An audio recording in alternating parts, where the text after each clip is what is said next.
ਤੁਸੀਂ ਸੁਣ ਰਹੇ ਹੋ ਰਸਨਾ ਦੇ ਨਾਲ ਸਟੋਰੀ ਲਾਈਨ ਤੇ ਮੈਂ ਤੁਹਾਨੂੰ ਕਹਾਣੀ ਸੁਣਾਉਣ ਜਾ ਰਹੀ ਹਾਂ ਸ਼ਾਨ ਪੰਜਾਬ, ਜਿਸ ਨੂੰ ਲਿਖਿਆ ਹੈ ਰਘੂਬੀਰ ਢੰਡੋਰਾ। ਫਿਰ ਸ਼ਾਨ ਪੰਜਾਬ ਅੰਮ੍ਰਿਤਸਰ ਸਟੇਸ਼ਨ ਤੋਂ ਤੁਰ ਪਈ। ਹੋਰਾਂ ਵਾਂਗ ਮੈਂ ਵੀ ਇੱਕ ਮੁਸਾਫਿਰ ਸਾਂ। ਉਹ ਦਿਸਣ ਤੇ ਇੱਕ ਹੱਥ ਲਾਉਂਦਾ ਰਿਹਾ, ਮੈਂ ਵੀ। ਫਿਰ ਹੱਥ ਹਿੱਲਣੋਂ ਹਟ ਗਏ, ਪਰ ਉਹ ਬਹੁਤ ਸਮਾਂ ਦਿਖਾਈ ਦਿੰਦਾ ਰਿਹਾ, ਮੈਂ ਨਹੀਂ। ਹਾਲਾਂਕਿ ਉਹ ਛੱਤੇ ਹੋਏ ਪਲੇਟਫਾਰਮ 'ਤੇ ਖਲੋਤਾ ਸੀ ਤੇ ਸ਼ਾਨ ਪੰਜਾਬ ਖੁੱਲ੍ਹੇ ਆਕਾਸ਼ ਹੇਠਾਂ ਨੱਸ ਰਹੀ ਸੀ। ਜਿੱਥੇ ਉਹ ਖਲੋਤਾ ਸੀ ਰੌਸ਼ਨੀ ਹੀ ਰੌਸ਼ਨੀ ਸੀ। ਮੈਂ ਸ਼ੀਸ਼ਾ ਹੇਠਾਂ ਸੁੱਟ ਨੋਟਾਂ ਦੀ ਥੱਦੀ ਬੈਗ ਵਿੱਚ ਪਾ ਲਈ। ਬਾਹਰ ਗੋਡੇ ਗੋਡੇ ਕਣਕਾਂ ਜੰਮੀਆਂ ਤਾਂ ਚੰਗੀਆਂ ਸਨ, ਪਰ ਸੂਰਜ ਬੱਦਲਾਂ 'ਚ ਲਿਪਟ ਗਿਆ ਸੀ। ਇਸ ਲਈ ਕਣਕਾਂ ਉਦਾਸ ਸਨ, ਜਿਵੇਂ ਕੋਈ ਅਜਿਹੇ ਘਰ ਵਿੱਚ ਰਹਿ ਰਿਹਾ ਹੋਵੇ ਜਿਹੜਾ ਉਹਦਾ ਆਪਣਾ ਨਾ ਹੋਵੇ। ਜੀ ਕੀਤਾ ਬੱਦਲਾਂ ਲਿਪਟੇ ਸੂਰਜ ਦੀ ਮੱਧਮ ਰੌਸ਼ਨੀ ਵਿੱਚ ਉਦਾਸ ਕਣਕਾਂ ਵੱਲ ਵੇਖਦਾ ਜਾਵਾਂ ਤੇ ਕੋਈ ਕਵਿਤਾ ਵਰਗੀ ਚੀਜ਼ ਬਾਰੇ ਸੋਚ ਸਕਾਂ। ਪਰ ਉਹ ਮੇਰੇ ਦਿਮਾਗ 'ਚੋਂ ਨਹੀਂ ਸੀ ਨਿਕਲ ਰਿਹਾ। ਉਹ ਜਿਹੜਾ ਮੈਨੂੰ ਹੁਣੇ ਵਿਦਾ ਕਰਕੇ ਹੱਥ ਹਿਲਾ ਰਿਹਾ ਸੀ, ਉਹ ਜਿਹੜਾ ਜਿੱਥੇ ਖਲੋਤਾ ਸੀ ਉੱਥੇ ਰੌਸ਼ਨੀ ਹੀ ਰੌਸ਼ਨੀ ਸੀ। ਪਲੇਟਫਾਰਮ ਤਾਂ ਭਾਵੇਂ ਸਾਰਾ ਹੀ ਛੱਤਿਆ ਹੋਇਆ ਸੀ। ਕੱਲ੍ਹ ਆਥਣੇ ਮੈਂ ਉਹਦੇ ਕੋਲ ਆਇਆ ਸਾਂ ਤੇ ਰਾਤ ਰਿਹਾ ਸਾਂ, ਮਰਜ਼ੀ ਨਾਲ ਨਹੀਂ, ਮਜਬੂਰੀ ਨਾਲ।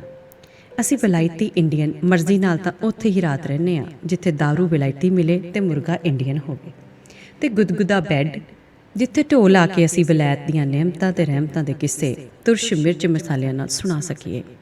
ਅੰਮ੍ਰਿਤਸਰ ਵਿੱਚ ਅਜਿਹਾ ਟਿਕਾਣਾ ਨਾ ਹੋਣ ਕਰਕੇ ਮੈਨੂੰ ਉਹਦੇ ਕੋਲ ਹੀ ਜਾਣਾ ਤੇ ਰਹਿਣਾ ਪਿਆ ਸੀ। ਜਿਹੋ ਜਿਹੇ ਗਲੀ ਮੁਹੱਲੇ ਵਿੱਚੋਂ ਰਿਕਸ਼ਾ ਲੰਘ ਰਹੀ ਸੀ ਤੇ ਰਿਕਸ਼ੇ ਵਾਲਾ ਬਸ ਪੁੱਜੇ ਹੀ ਸਮਝੋ ਆਖ ਰਿਹਾ ਸੀ, ਉੱਥੇ ਹਿਸਾਬ ਲਾਉਣਾ ਕੋਈ ਔਖਾ ਨਹੀਂ ਸੀ ਕਿ ਦਾਰੂ ਮੁਰਗਾ ਤੇ ਨਰਮ ਬੈੱਡ ਮਿਲਣ ਦੀ ਕੋਈ ਸੰਭਾਵਨਾ ਨਹੀਂ ਸੀ। ਤਾਂ ਉਹ ਮੇਰੇ ਸਕੇ ਚਾਚੇ ਦਾ ਮੁੰਡਾ, ਪਰ ਮੇਰੇ ਲਈ ਉਹ ਅਜਨਬੀ ਸੀ, ਕਿਉਂਕਿ 20 ਸਾਲ ਪਹਿਲਾਂ ਜਦੋਂ ਮੈਂ ਇੰਗਲੈਂਡ ਆਇਆ ਸਾਂ ਉਹ 9-10 ਸਾਲਾਂ ਦਾ ਸੀ। ਵਿੱਚੋਂ ਦੀ ਜਦੋਂ ਇੱਕ ਵਾਰ ਮੈਂ ਮੁਲਕ ਗਿਆ ਸਾਂ ਉਹ ਕੈਦ ਵਿੱਚ ਸੀ। ਜ਼ਮੀਨ ਖਰੀਦਣ ਦੇ ਗਤੀ ਗੇੜ ਵਿੱਚ ਮੁਲਾਕਾਤ ਲਈ ਸਮਾਂ ਮਿਲਿਆ ਹੀ ਨਾ। ਨਾਲੇ ਮੁਲਾਕਾਤ ਹੁੰਦੀ ਵੀ ਕਿਵੇਂ? ਮੈਨੂੰ ਨਾ ਤਾਂ ਉਹਦਾ ਗੋਚਰੇ ਕੋਈ ਕੰਮ ਸੀ ਤੇ ਨਾ ਹੀ ਕੋਈ ਦਿਲਾਂ ਦੇ ਮਾਮਲੇ ਸਨ। ਬਸ ਬਾਪੂ ਜੀ ਐਵੇਂ ਸਰਸਰੀ ਲਿਖ ਦਿੰਦੇ ਸਨ, ਤੇਰੇ ਚਾਚੇ ਨਾਲ ਬੋਲਚਾਲ ਤਕਰੀਬਨ ਬੰਦ ਹੀ ਸਮਝੋ, ਸੜਦਾ ਕੁੜਦਾ ਬਹੁਤ ਏ, ਲੋਕਾਂ ਨੂੰ ਕਹਿੰਦਾ ਫਿਰਦਾ ਏ, ਆਪਣਾ ਮੁੰਡਾ ਤਾਂ ਵਲੈਤ ਭੇਜਦਾ। ਮੇਰਿਆਂ ਵਾਰੀ ਜਮਾ ਹੀ ਸੋ ਗਿਆ। ਮੈਥੋਂ ਹੱਲ ਵਾਹੀ ਗਿਆ ਤੇ ਆਪ ਵੱਡਾ ਸੋਢੀ ਸਰਦਾਰ ਬੈਠਕ ਮੂਹਰੇ ਛਿੜਕਾ ਕਰਵਾ ਆਰਾਮ ਕੁਰਸੀ ਤੇ ਲੰਮਾ ਪੈ ਰੂਪ ਬਸੰਤ ਦਾ ਕਿੱਸਾ ਪੜ੍ਹਦਾ ਰਿਹਾ। ਤੇ ਜਦੋਂ ਇੰਗਲੈਂਡੋਂ ਪੈਸੇ ਆਉਣ ਲੱਗੇ ਤਾਂ 4 ਸਿਆੜ ਦੇ ਕੇ ਅੱਡ ਕਰ ਦਿੱਤਾ ਮੈਨੂੰ। ਮੁੰਡਿਆਂ ਦਾ ਜ਼ਿਕਰ ਕਰਨ ਲੱਗਿਆ ਬਾਪੂ ਜੀ ਦਾ ਇੱਕ ਖਾਸ ਅੰਦਾਜ਼ ਹੁੰਦਾ ਸੀ, ਜਿਸ ਵਿੱਚ ਕੁਝ ਓਪਰੀ ਹਮਦਰਦੀ ਤੇ ਕੁਝ ਆਪਣੇ ਵੱਡੇ ਹੋਣ ਦਾ ਗੁਮਾਨ ਤੇ ਸਵਾਦ ਸ਼ਾਮਲ ਹੁੰਦਾ ਸੀ। ਲਿਖਦੇ, ਤੇਰੇ ਚਾਚੇ ਦੇ ਮੁੰਡੇ ਤਾਂ ਸਹੁਰੇ ਨਲਾਇਕ ਹੀ ਨਿਕਲ ਗਏ। ਵੱਡਾ ਭਜਨ ਤਾਂ 10ਵੀਂ 'ਚੋਂ ਨਹੀਂ ਟੱਪਿਆ, ਵਾਹੀ ਕਰਦਾ ਏ ਪਿੰਡ। ਛੋਟੇ ਦੇ ਉਂਜੀ ਲੱਛਣ ਨਹੀਂ ਚੰਗੇ, ਨੜੇ ਨਕਸਲੀਆਂ ਨਾਲ ਧੱਕੇ ਖਾਂਦਾ ਰਿਹਾ, ਫਿਰ ਸਜ਼ਾ ਖਾ ਗਿਆ। ਹੁਣ ਤਾਂ ਖੈਰ ਰਹਿੰਦੀ ਖੁੰਦੀ ਕਸਰ ਵੀ ਪੂਰੀ ਕਰ ਦਿੱਤੀ ਸੀ। ਕੈਦਨ ਸੁਨਿਆਰੀ ਨਾਲ ਵਿਆਹ ਕਰਵਾ ਕੇ ਸੋਡੀ ਵੰਸ਼ ਹੀ ਦਾਗੀ ਕਰ ਦਿੱਤਾ। ਬਾਪੂ ਜੀ ਬੜੇ ਪੰਚਾਇਤੀ ਆਦਮੀ ਸਨ। ਉਹ 1 ਕਰੋੜੇ ਨਾਲ 2 ਜਾਨਵਰ ਮਾਰਨਾ ਚਾਹੁੰਦੇ ਸਨ। ਇਸੇ ਲਈ ਉਹਨਾਂ ਨੇ ਪਿਛਲਾ ਫਿਕਰਾ ਬੜਾ ਘੋਟ ਕੇ ਖੁਸ਼ ਖਤ ਲਿਖਿਆ ਸੀ, ਤਾਂ ਕਿ ਮੈਨੂੰ ਵੀ ਕੰਨ ਹੋ ਜਾਣ ਕਿ ਤੇਰੇ ਚਾਚੇ ਦੇ ਮੁੰਡੇ ਨੇ ਤਾਂ ਜਿਹੜਾ ਚੰਦ ਚੜਾਉਣਾ ਸੀ ਚੜਾ ਦਿੱਤਾ ਹੀ। ਤੂੰ ਸ਼ਾਦੀ ਵਿਆਹ ਦੇ ਮਾਮਲੇ ਵਿੱਚ ਆਪਣੀ ਉੱਚੀ ਕੁਲ ਦਾ ਧਿਆਨ ਰੱਖੀ। ਉਦੋਂ ਹਾਲੀ ਮੇਰਾ ਵਿਆਹ ਨਹੀਂ ਸੀ ਹੋਇਆ। ਬਸ ਬਾਊ ਜੀ, ਇਸ ਤੋਂ ਅਗਾਂਹ ਰਿਕਸ਼ਾ ਨਹੀਂ ਜਾਂਦੀ। ਇੱਕ ਭੀੜੀ ਜੀ ਗਲੀ ਤੇ ਚੌੜੀ ਜੀ ਗੰਦੀ ਨਾਲੀ ਕੋਲ ਰਿਕਸ਼ਾ ਰੋਕ, ਰਿਕਸ਼ੇ ਵਾਲੇ ਨੇ ਬੋਲਿਆ। ਪੈਸੇ ਦੇ। ਮੈਂ ਗਲੀ ਵਿੱਚ ਆ ਗਿਆ। ਭੀੜੀ ਤੇ ਇੱਟਾਂ ਵਾਲੀ ਗਲੀ, ਨਾਲੀ ਵਿੱਚ ਇੰਨਾ ਗੰਦ ਕਿ ਨਾਲੀਆਂ ਉਛਲ ਕੇ ਗਲੀ ਵਿੱਚ ਆ ਰਹੀਆਂ ਸਨ। ਚਿੱਕੜ ਤੇ ਗੰਦ। ਭੈਣ ਜੀ, ਮੈਂ ਜਸਵੰਤ ਸਿੰਘ ਸੋਢੀ ਦੇ ਘਰ ਜਾਣਾ। ਮੈਂ ਇੱਕ ਲੰਘੀ ਜਾਂਦੀ ਅਧਖੜ ਉਮਰ ਦੀ ਸਵਾਣੀ ਤੋਂ ਪੁੱਛਿਆ। ਓਏ, ਥੜੇ ਤੇ ਮਾਸਟਰ ਹੋਰਾਂ ਦੀ ਲੜਕੀ ਖੇਡਦੀ ਪਈ ਏ। ਮੈਂ ਥੜੇ ਅੱਗੇ ਜਾ ਕੇ ਖਲੋ ਗਿਆ। 7 ਕੁ ਸਾਲਾਂ ਦੀ ਬੱਚੀ ਫਰਸ਼ ਤੇ ਚਾਕ ਨਾਲ ਲਿਖਦੀ ਲਿਖਦੀ ਰੁਕ ਗਈ। ਮਿਊਨਿਸਪੈਲਿਟੀ ਦੇ ਖੰਭੇ ਦੀ ਰੋਸ਼ਨੀ ਰਿਵਾਜ਼ ਅਨੁਸਾਰ ਬੁੱਝੀ ਹੋਈ ਸੀ। ਥੜੇ ਦੇ ਨਾਲ ਵਾਲੇ ਕਮਰੇ ਦੇ ਸ਼ੀਸ਼ਿਆਂ ਵਿੱਚੋਂ ਰੌਸ਼ਨੀ ਬੱਚੀ ਦੇ ਉਹਦੇ ਵਾਹੇ ਅੱਖਰਾਂ 'ਤੇ ਪੈ ਰਹੀ ਸੀ, ਜਿਸ ਕਰਕੇ ਚਾਕ ਨਾਲ ਲਿਖੇ ਅੱਖਰ ਵੀ ਚਮਕ ਰਹੇ ਸਨ। ਮੈਨੂੰ ਵੇਖਦਿਆਂ ਹੀ ਬੱਚੀ ਖਲੋ ਗਈ ਤੇ ਕਾਫੀ ਧਿਆਨ ਨਾਲ ਤੱਕਣ ਲੱਗੀ। ਮੇਰੇ ਕੁਝ ਪੁੱਛਣ ਕਹਿਣ ਤੋਂ ਪਹਿਲਾਂ ਹੀ ਬੋਲ ਪਈ, ਅੰਕਲ, ਤੁਸੀਂ ਮੇਰੇ ਪਾਪਾ ਨੂੰ ਮਿਲਣਾ? ਹਾਂ। ਕੀ ਨਾਂ ਹੈ ਤੇਰੇ ਪਾਪਾ ਦਾ? ਮਿਸਟਰ ਜਸਵੰਤ ਸਿੰਘ ਸੋਢੀ। ਪਾਪਾ ਦਾ? ਮੰਮੀ ਦਾ ਵੀ ਦੱਸਾਂ? ਦੱਸ ਦੇ। ਮਿਸਿਸ ਸੀਮਾ ਸੋਢੀ। ਆਪਣਾ ਵੀ ਦੱਸਾਂ? ਜ਼ਰੂਰ। ਮਿਸ ਰਮੋਨਾ ਸੋਢੀ, ਪਾਪਾ ਦੀ ਸਿੱਕੇ ਬੰਦ ਵੋਟ। ਮੈਂ ਥਾਂ ਜੰਮ ਗਿਆ।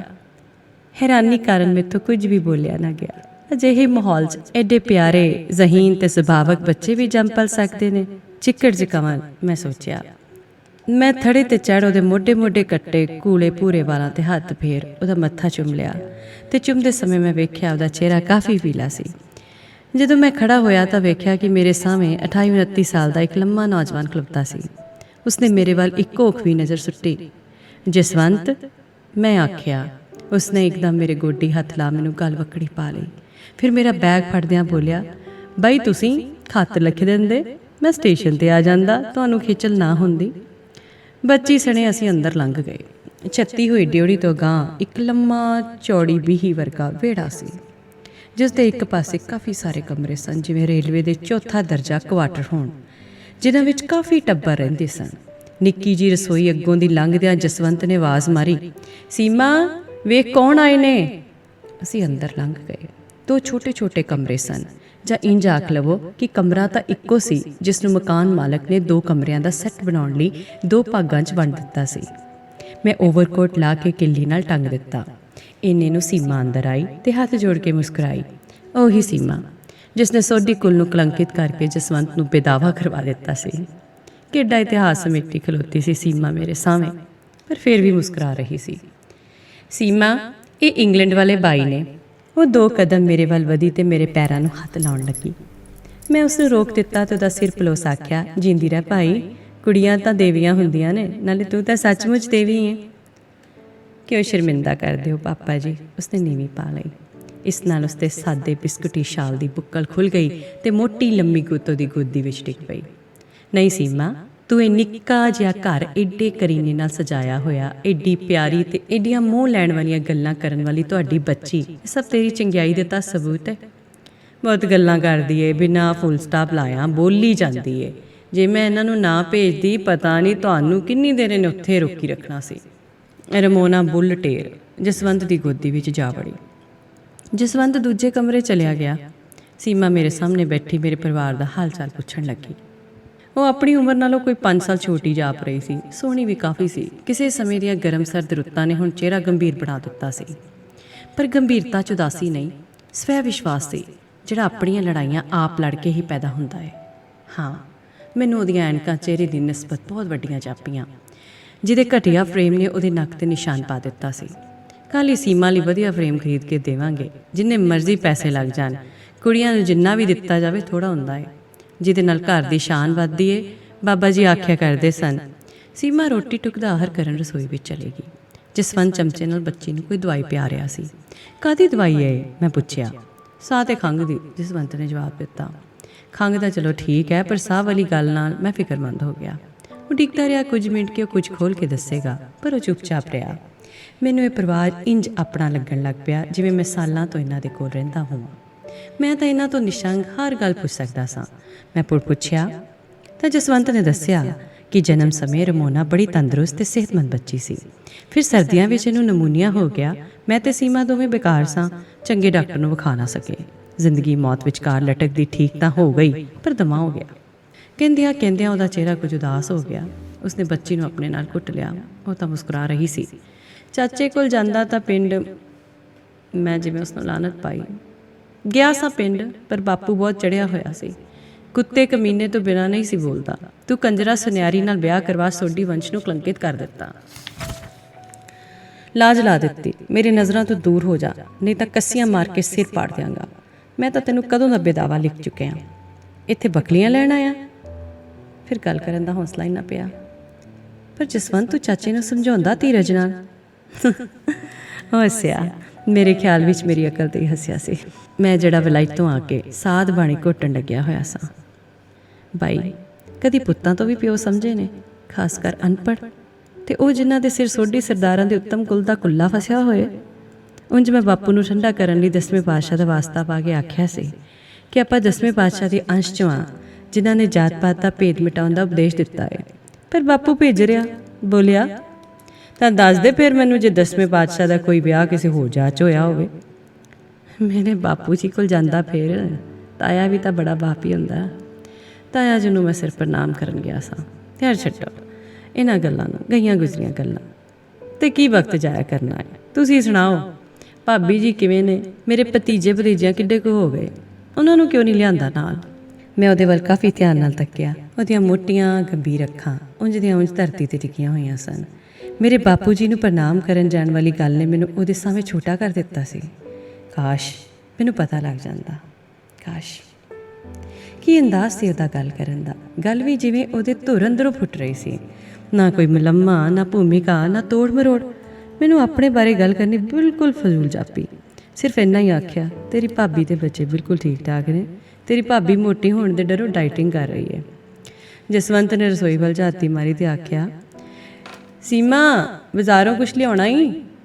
ਰਸੋਈ ਵਿੱਚੋਂ ਹੀ ਆਵਾਜ਼ ਆਈ, ਨਹੀਂ ਜੀ, ਤੁਸੀਂ ਪਾਪਾ ਜੀ ਦਾ ਦਿਲ ਲਵਾਓ। ਇਸ ਘਟਨਾ ਦੇ ਪਿੱਛੋਂ ਵੀ ਪਿੰਡ ਗਿਆ? ਬੜੀ ਵਾਰੀ, ਮੈਂ ਤਕਰੀਬਨ ਮਹੀਨੇ ਪਿੱਛੋਂ ਪਿੰਡ ਜਾਂਦਾ। ਚਾਚੇ ਦਾ ਵਤੀਰਾ ਕਿਵੇਂ ਹੁਣ? ਪਹਿਲਾਂ ਮੈਂ ਉੱਥੇ ਹੀ ਜਾਂਦਾ ਜਿੱਥੇ ਬਾਪੂ ਹੁੰਦਾ। ਉਹ ਬਹੁਤਾ ਖੇਤ ਵਿੱਚ ਹੀ ਹੁੰਦਾ, ਮਿੱਟੀ ਨਾਲ ਮਿੱਟੀ ਹੋਇਆ। ਪਹਿਲਾਂ ਤਾਂ ਕਲਾਮ ਵੀ ਨਹੀਂ ਸੀ ਕਰਦਾ ਹੁੰਦਾ। ਮੈਂ ਗੋਡੀ ਹੱਥ ਲਾਉਂਦਾ ਤਾਂ ਪਿਛਾਂ ਹਟ ਜਾਂਦਾ ਸੀ। ਪਰ ਜਦੋਂ ਦੀ ਬੇਬੇ ਮਰੀ ਹੈ, ਲਾ ਨਹੀਂ ਸੁੱਟਦਾ, ਗੱਲਾਂ ਗਿਣਵੀਆਂ ਹੀ ਕਰਦਾ। ਰਾਤ ਨੂੰ ਮੈਂ ਕੋਲ ਹੀ ਬੈਠਕ ਸੋ ਜਾਂਦਾ ਤੇ 4 ਵਾਲੀ ਡਾਕ ਗੱਡੀ ਨਾਲ ਉੱਚੀ ਦੇਣੀ ਬਾਸੀ ਲੈ ਕੇ ਪੁੱਛ ਲੈਂਦਾ ਵੀ ਕੀ ਟਾਈਮ ਹੋਊ। 4 ਵਜੇ ਨੇ। ਮੈਂ ਆਖਾਂਗਾ, ਫਿਰ ਆਖੇਗਾ ਇਸ ਵੇਲੇ ਤੇਰੀ ਬੇਬੇ ਚਾਹ ਕਰਦੀ ਹੁੰਦੀ ਸੀ। ਮੈਂ ਚਾਹ ਬਣਾ ਕੇ ਦਿੰਦਾ। ਜਦੋਂ ਮੈਂ ਆਉਣ ਲੱਗਦਾ ਤਾਂ ਆਖਦਾ, ਚੰਗਾ ਬਾਪੂ, ਮੈਂ ਚੱਲਦਾ ਹੁਣ। ਚੰਗਾ, ਬਸ ਇੰਨਾ ਹੀ ਜਵਾਬ ਦਿੰਦੇ ਨੇ। ਪਰ ਪਿਛਲੀ ਵਾਰ ਜਦੋਂ ਮੈਂ ਆਉਣ ਲੱਗਿਆ ਤਾਂ ਪਾਪੂ ਅੰਬ ਹੇਠਾਂ ਖਲੋਤਾ ਸੀ। ਚੰਗਾ ਆਖ ਕਹਿਣ ਲੱਗਿਆ, ਕੁੜੀ ਨੂੰ ਵੀ ਨਾਲ ਲਾਇਆ ਕਰ। ਮੈਂ ਚੰਗਾ ਆਖਰ ਜੇ 10 ਕਦਮ ਹੀ ਗਿਆ ਹੋਵਾਂਗਾ, ਬੋਲਿਆ, ਕੁੜੀ ਦਾ ਮਤਲਬ ਕਿਤੇ ਸੁਨਿਆਰੀ ਨਾ ਸਮਝ ਲਈ। ਮੇਰੇ ਐਨ ਸੱਜੇ ਪਾਸੇ ਮੋਟਾ ਸਾਰਾ ਤੂਤ ਖਲੋਤਾ ਸੀ। ਜੀ ਕੀਤਾ ਕਿ ਬਾਪੂ ਨੂੰ ਤਾਂ ਕੁਝ ਕਹਿ ਨਹੀਂ ਸਕਦਾ, ਆਪਣਾ ਹੀ ਮੱਥਾ ਭੰਨ ਸੁੱਟਾਂ ਤੂਤ ਨਾਲ ਟੱਕਰ ਮਾਰ ਕੇ। ਪਰ ਬਾਈ ਸਭ ਕੁਝ ਪੀ ਲਿਆ ਤੇ ਆਖਿਆ, ਨਹੀਂ ਬਾਪੂ। ਫਿਰ ਉਹ ਚੁੱਪਚਾਪ ਮੇਰੇ ਕੋਲ ਆਇਆ ਤੇ ਖੀਸੇ 'ਚੋਂ 5 ਨੋਟ 100 ਦੇ ਕੱਢ ਮੇਰੇ ਵੱਲ ਵਧਾਏ। ਸਿਆਲ ਆ ਰਿਹਾ, ਕੁੜੀ ਨੂੰ ਕੱਪੜੇ ਸਮਾ ਦੀ। ਮੈਂ ਬਿਨਾਂ ਪੈਸੇ ਫੜਿਆ ਉੱਥੋਂ ਤੁਰ ਪਿਆ। ਕੁਝ ਪੈਰ ਅਗਾਂਹ ਜਾ ਮੈਂ ਜਰਾ ਕੁ ਪਿੱਛਾਂ ਵੇਖਿਆ। ਪੈਸੇ ਖੀਸੇ 'ਚ ਪਾਉਂਦਿਆਂ ਬਾਪੂ ਬੋਲਿਆ ਸੀ, ਸਾਲੇ 'ਚ ਵੀ ਉਹ ਅਜੇ ਉਨਾ ਹੀ ਹੈ। ਜਸਵੰਤ ਚੁੱਪ ਹੋ ਗਿਆ।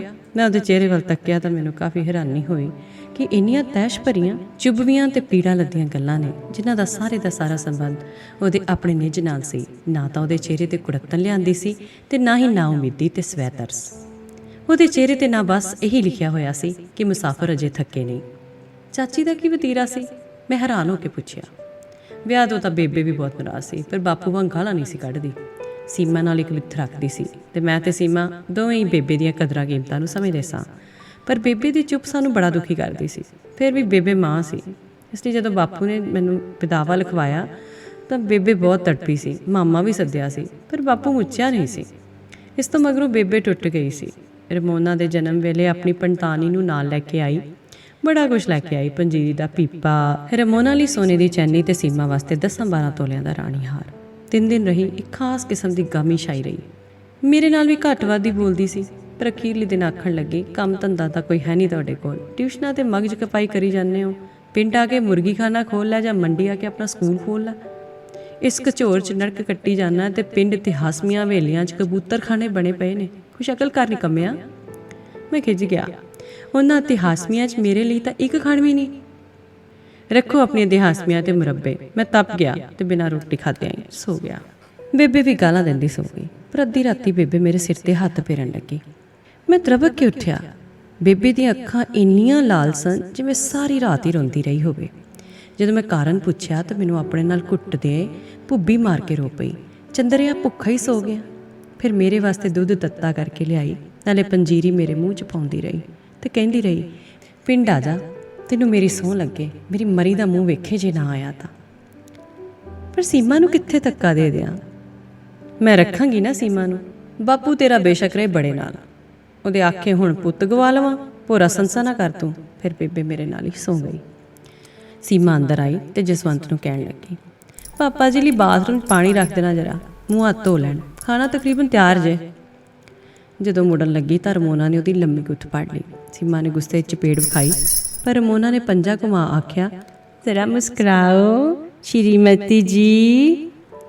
ਸੀਮਾ ਨੇ ਗੁੱਸਾ ਹਾਸਾ ਸੰਗ ਵਾਲੀ ਮੁਸਕਾਨ ਖਿਲਾਰ ਦਿੱਤੀ।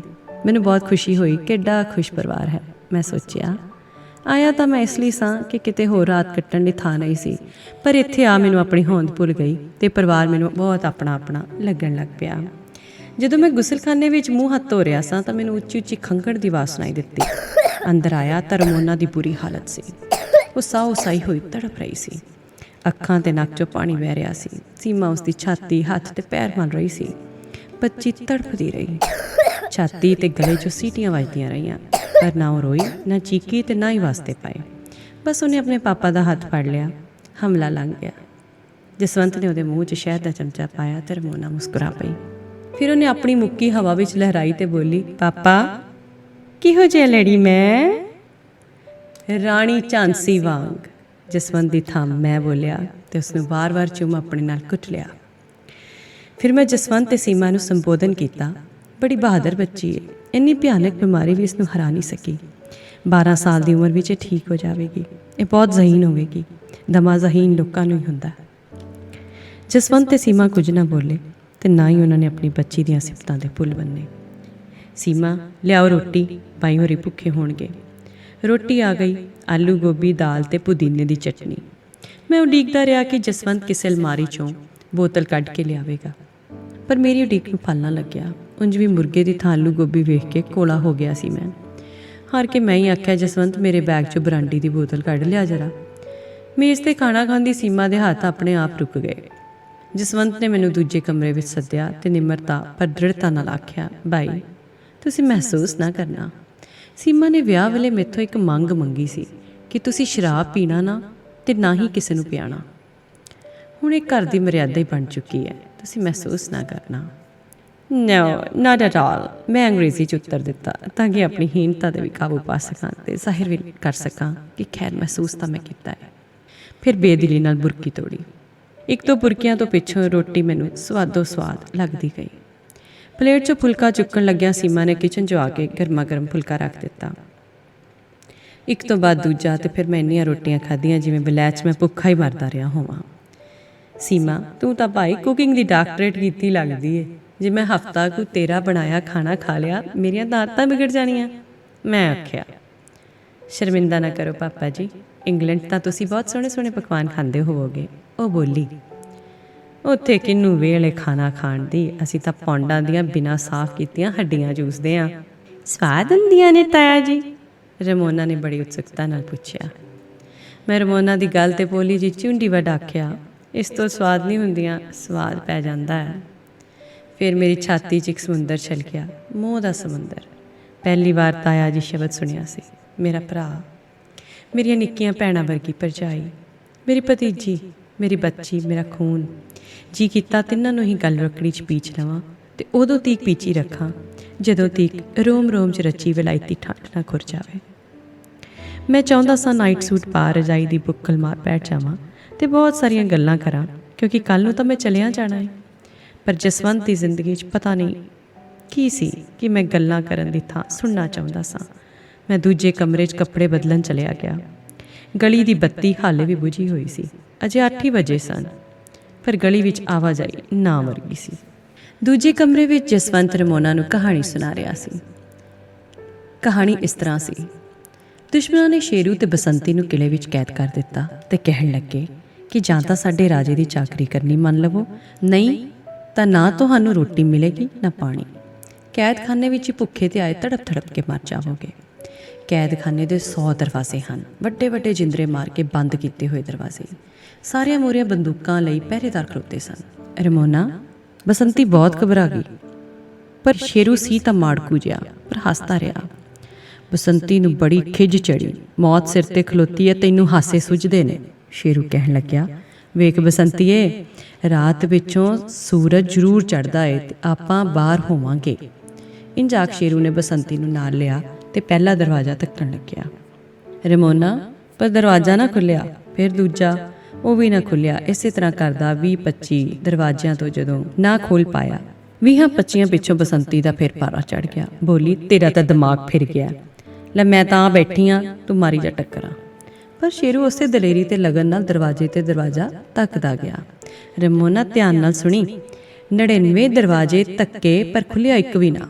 ਕੈਦਖਾਨੇ ਅੰਦਰ ਹਨੇਰਾ ਸੀ। ਸ਼ੇਰੂ 100ਵੇਂ ਦਰਵਾਜ਼ੇ ਅੱਗੇ ਖਲੋਤਾ ਸੀ। ਡਰ ਦੇ ਮਾਰੇ ਮੁੜਕੋ ਮੁੜਕੀ ਹੋਈ ਬਸੰਤੀ ਨੂੰ ਕਹਿਣ ਲੱਗਿਆ, ਵੇਖ ਬਸੰਤੀਏ, ਪੌ ਫੁੱਟ ਰਹੀ ਏ। ਇੰਝ ਆਖ ਉਹਨੇ ਧੱਕਾ ਮਾਰਿਆ ਤੇ ਦਰਵਾਜ਼ਾ ਝਪੱਟ ਖੁੱਲ ਗਿਆ। ਉਹ ਕਿਵੇਂ ਖੁੱਲ ਗਿਆ ਪਾਪਾ? ਰਮੋਨਾ ਅੱਧ ਮਿੱਟੀਆਂ ਅੱਖਾਂ ਖੋਲ ਕੇ ਬੋਲੀ, ਜ਼ਿੰਦਗੀ 'ਚ ਕਦੀ ਸਾਰੇ ਦਰਵਾਜ਼ੇ ਬੰਦ ਨਹੀਂ ਹੋਇਆ ਕਰਦੇ। ਹੌਸਲਾ ਨਹੀਂ ਹਾਰਨਾ ਚਾਹੀਦਾ। ਰਮੋਨਾ, ਸੁਣਿਆ, ਹੌਸਲਾ ਨਹੀਂ ਹਾਰਨਾ ਚਾਹੀਦਾ। ਜਸਵੰਤ ਨੇ ਰਮੋਨਾ ਦਾ ਮੱਥਾ ਚੁੰਮਿਆ ਤੇ ਰਮੋਨਾ ਸੋ ਗਈ। ਸੀਮਾ ਰਸੋਈ ਸੰਭਾਲ ਕੇ ਚਾਹ ਦੇ 3 ਕੱਪ ਲੈ ਆਈ। ਅਸੀਂ ਰਜਾਈਆਂ ਦੀਆਂ ਬੁੱਕਲਾਂ ਮਾਰ ਬੈਠ ਗਏ। ਸੀਮਾ ਜਸਵੰਤ ਦੇ ਖੱਬੇ ਪਾਸੇ ਬੈਠੀ ਸੀ।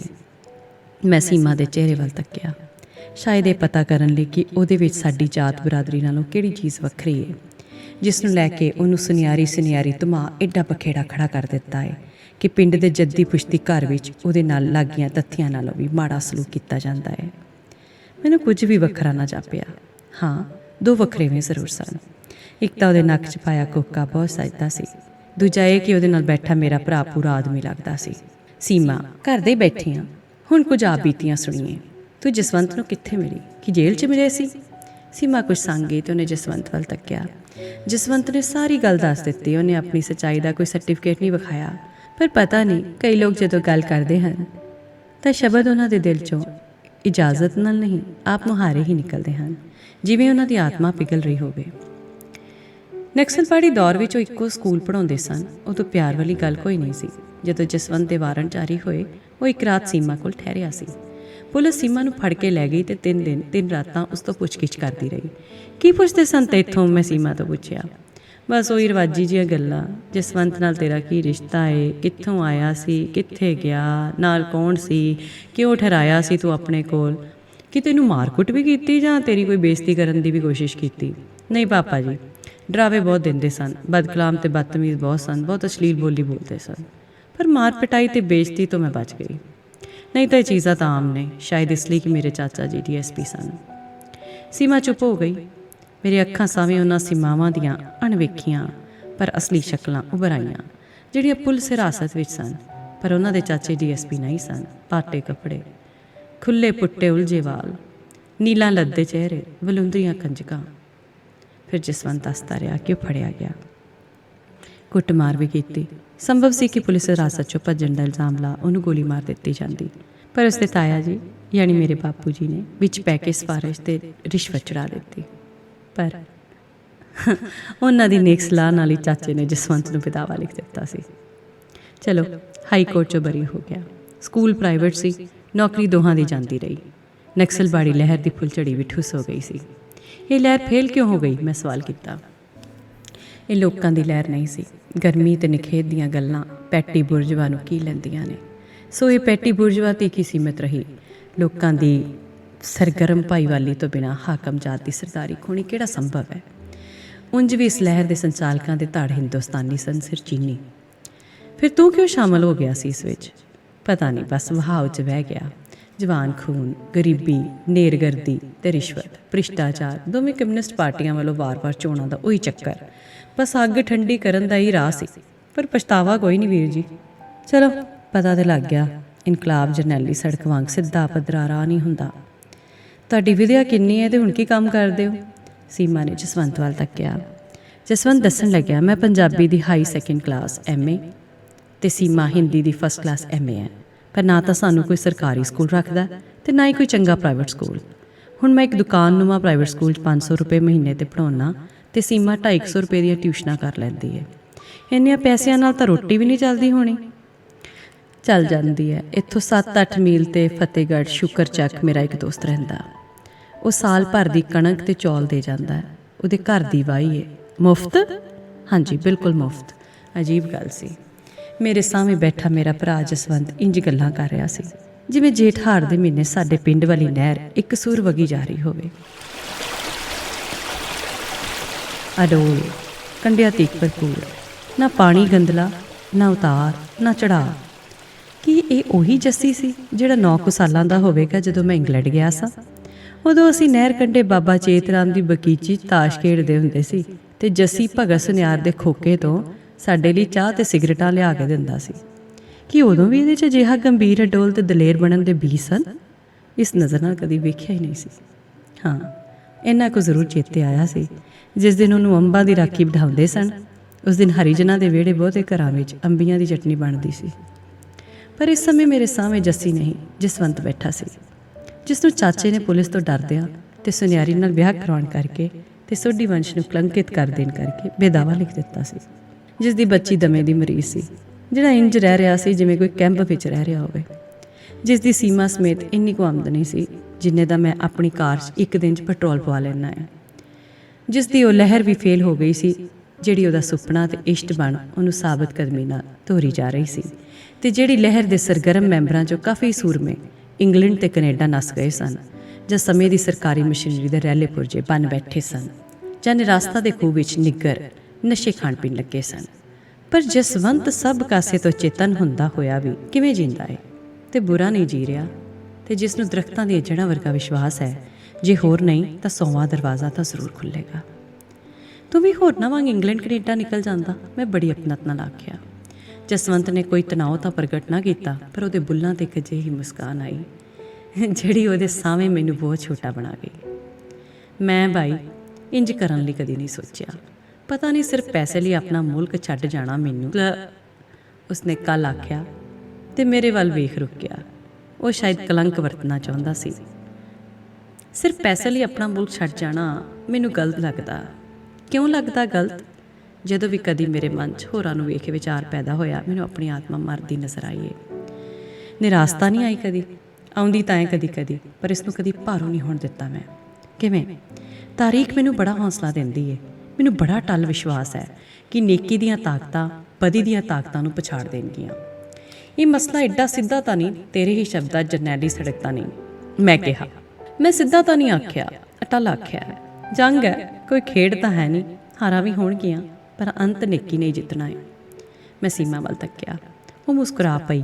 ਉਹ ਰਿਸ਼ਤੇ ਵਜੋਂ ਮੇਰੀ ਛੋਟੀ ਭਰਜਾਈ ਤੇ ਮੈਂ ਉਹਦਾ ਜੇਠ ਸਾਂ, ਪਰ ਇੰਨੇ ਥੋੜ੍ਹੇ ਸਮੇਂ ਵਿੱਚ ਉਹ ਬਿਲਕੁਲ ਮੈਨੂੰ ਛੋਟੀ ਭੈਣ ਹੀ ਜਾਪਣ ਲੱਗ ਪਈ ਸੀ, ਜਿਸ ਨਾਲ ਰਿਵਾਜੀ ਕਿਸਮ ਦਾ ਸੰਗ ਸੰਗਾ ਨਹੀਂ ਸੀ ਰਿਹਾ। ਜਦੋਂ ਜਸਵੰਤ ਚਾਹ ਬਣਾਉਣ ਚਲਿਆ ਗਿਆ, ਮੈਂ ਸੀਮਾ ਨੂੰ ਪੁੱਛਿਆ, ਜਿਸ ਰਾਤ ਜਸਵੰਤ ਪੁਲਿਸ ਤੋਂ ਲੁਕਦਾ ਤੇਰੇ ਘਰ ਆਇਆ, ਉਦੋਂ ਤੱਕ ਤੁਸੀਂ ਵਿਆਹ ਕਰਵਾਉਣ ਦਾ ਮਨ ਬਣਾ ਚੁੱਕੇ ਸੀ? ਨਹੀਂ ਪਾਪਾ ਜੀ, ਇਹਨਾਂ ਦੀ ਨੇਕ ਤੇ ਲਾਇਕ ਇਨਸਾਨ ਦੇ ਨਾਤੇ ਇੱਜ਼ਤ ਕਰਦੀ ਸਾਂ।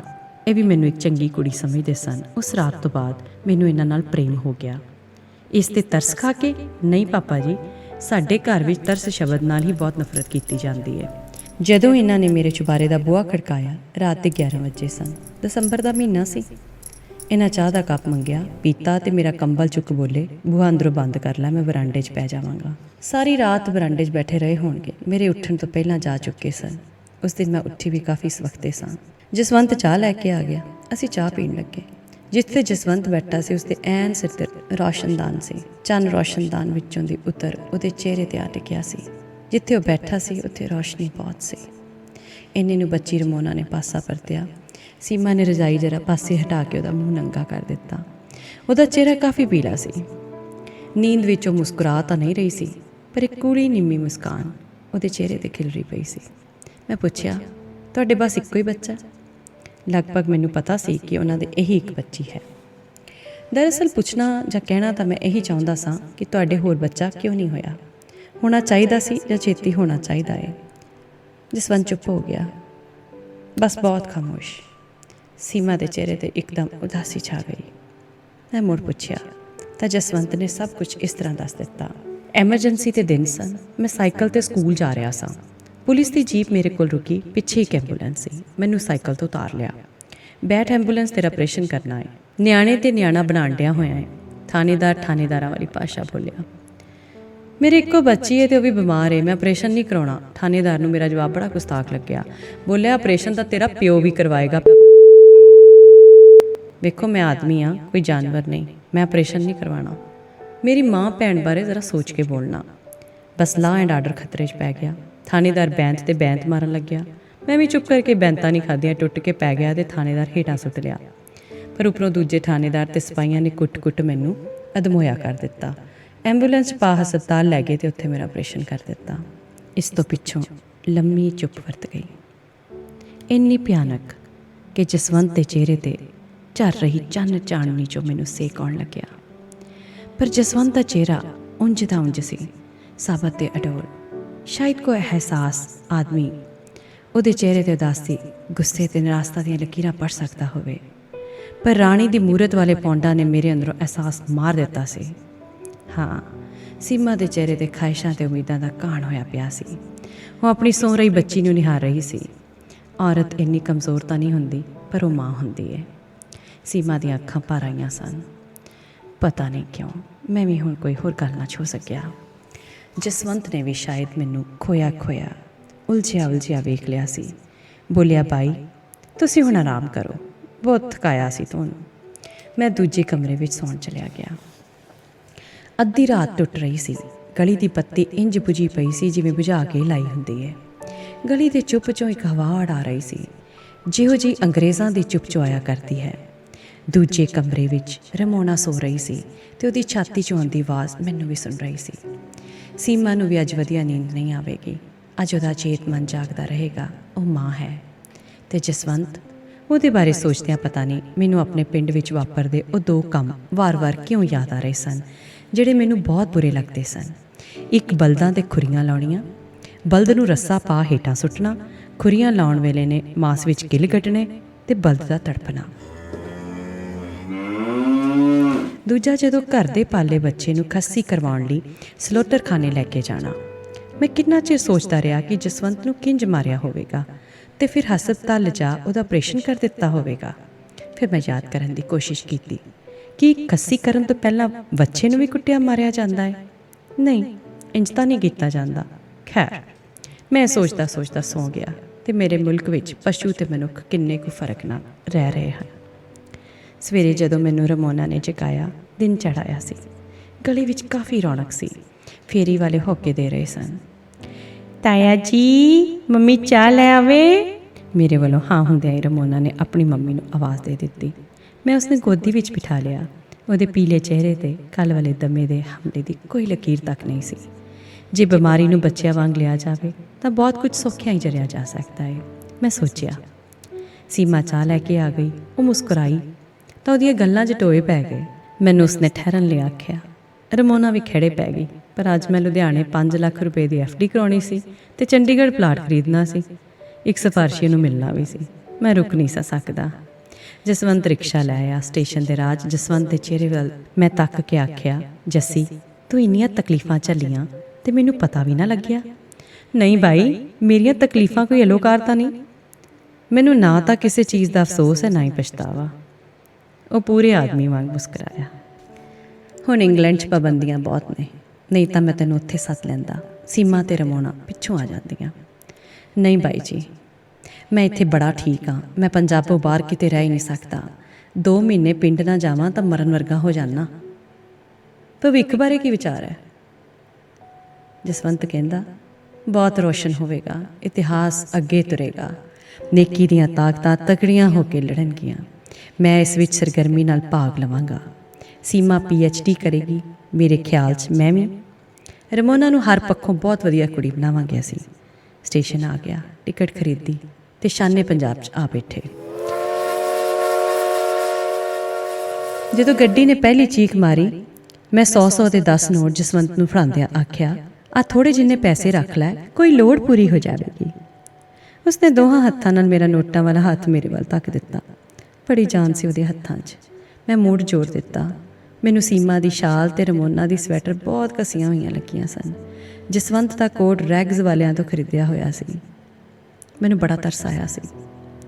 ਨਹੀਂ ਬਾਈ ਜੀ, ਸ਼ੁਕਰੀਆ। ਸਾਡੀਆਂ ਲੋੜਾਂ ਬਹੁਤ ਥੋੜ੍ਹੀਆਂ ਨੇ ਅਤੇ ਉਹ ਠੀਕ ਪੂਰੀਆਂ ਹੋ ਰਹੀਆਂ ਨੇ। ਐਂ ਫਿਰ ਆਦਤ ਪੈ ਜਾਂਦੀ ਹੈ। ਨਾਲੇ ਮੈਂ ਸਵੈ ਤਰਸ ਨਾਲ ਮਰ ਜਾਵਾਂਗਾ। ਗੁਸਤਾਖੀ ਮਾਫ਼ ਕਰਨਾ ਬਾਈ ਜੀ। ਮੇਰਾ ਨੋਟਾਂ ਵਾਲਾ ਹੱਥ ਥਾਂ ਹੀ ਜੰਮ ਗਿਆ ਸੀ।